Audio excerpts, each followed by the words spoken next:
वजह ये सवाल ऐसे सवाल है कि गुहारे हमारे मैसेज को तो कि मान लगते हैं गुद जो हस्ते बड़ी बड़ी गुदा मोती दई एक जन नहीं आ रहे कि गुहारे और दई गुदा तो आप मनी गुदा गुरा का जो हस्ते वती खावंदे के वापसी थी तो इसे मना गुना रसी है कि जी ना मुहतरम एक जने आदमी समझे ना मसलन एक जने आदमी गरीबी बोले आई मर्द आएगा अवशी तो होती गुदा मना विदेक माँ 4-5 रोचा गोरश कना होती मर्द दे माँ या सूर्या रवा मना गोदने में सूर्या रोगा होती बराती वजीजी गुहारिएगा होती गुदान दा समझे ना तो ये जायज़ है तो का हरज नहीं इसते और गुनाहगार नबी अलबत्ता एक कि हमा शपी लिबासन क्या समझे ना खासी वक्त गोरश कना या समझे ना हमा ट्यूशन थे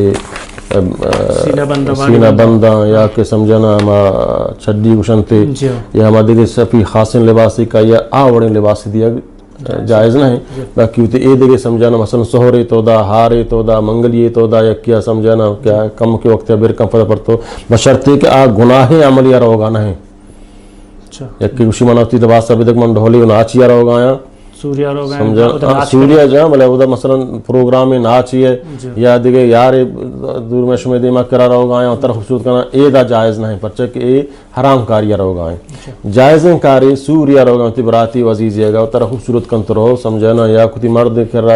रोते समझे ना या दिखे हंचे प्रोग्राम वाजी दीनी हंचे प्रोग्राम तो का रोते तो शर लिबास वरा का अजीजी करा रोते वो दिया जायज़ है बिल्लिया होती मर्दा का वक्त वाब का पर शिफरवानी इसते भले दाखिली लिबास ना दाखिली खास लिबास को देखता आम और गुनाह कारी में भी तुश्तो का हरज नहीं वल्लाहु अल्लाम।